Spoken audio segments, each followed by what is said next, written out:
नमस्कार दोस्तों, हमारी आज की कहानी है माँ का तिरस्कार। शादी की सुहाग सेज पर बैठी एक स्त्री का पति जब भोजन का थाल लेकर अंदर आया तो पूरा कमरा उस स्वादिष्ट भोजन की खुशबू से भर गया। रोमांचित उस स्त्री ने अपने पति से निवेदन किया कि माँ जी को भी यही बुला लेते तो हम तीनों साथ बैठकर भोजन करते। पति ने कहा, छोड़ो, उन्हें वो खाकर सो गई होगी। आओ हम साथ में भोजन करते हैं प्यार से। उस स्त्री ने पुनः अपने पति से कहा कि नहीं, मैंने उन्हें खाते हुए नहीं देखा है। तो पति ने जवाब दिया कि क्यों तुम जिद कर रही हो, शादी के कार्यों से थक गई होगी इसीलिए सो गई होंगी। नींद टूटेगी तो खुद भोजन कर लेंगी।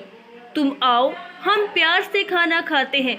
उस स्त्री ने तुरंत डिवोर्स लेने का फैसला कर लिया और डिवोर्स लेकर उसने दूसरी शादी कर ली और इधर उसके पहले पति ने भी दूसरी शादी कर ली। दोनों अलग अलग सुखी घर गृहस्थी बसाकर खुशी खुशी रहने लगे। इधर उस स्त्री के 2 बच्चे हुए जो बहुत ही सुशील और आज्ञाकारी थे। जब वह स्त्री 60 वर्ष की हुई तो वह बेटों को बोली, मैं चारों धाम की यात्रा करना चाहती हूँ ताकि तुम्हारे सुखमय जीवन के लिए प्रार्थना कर सकूं। बेटे तुरंत अपनी माँ को लेकर चारों धाम की यात्रा पर निकल गए। एक जगह तीनों माँ बेटे भोजन के लिए रुके और बेटे भोजन परोसकर माँ से खाने की विनती करने लगे।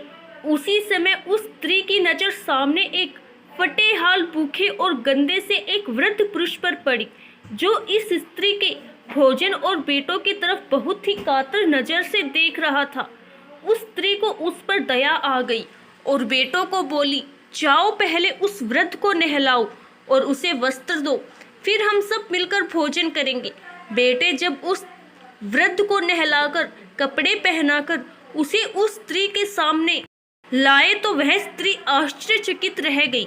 वह वृद्ध वही था जिससे उसने शादी की सुहागरात को ही डिवोर्स ले लिया था। उसने उससे पूछा कि क्या हो गया जो तुम्हारी हालत इतनी दयनीय हो गई। तो उस वृद्ध ने नज़र झुका के कहा कि सब कुछ होते ही मेरे बच्चे मुझे भोजन नहीं देते थे, मेरा तिरस्कार करते थे, मुझे घर से बाहर निकाल दिया।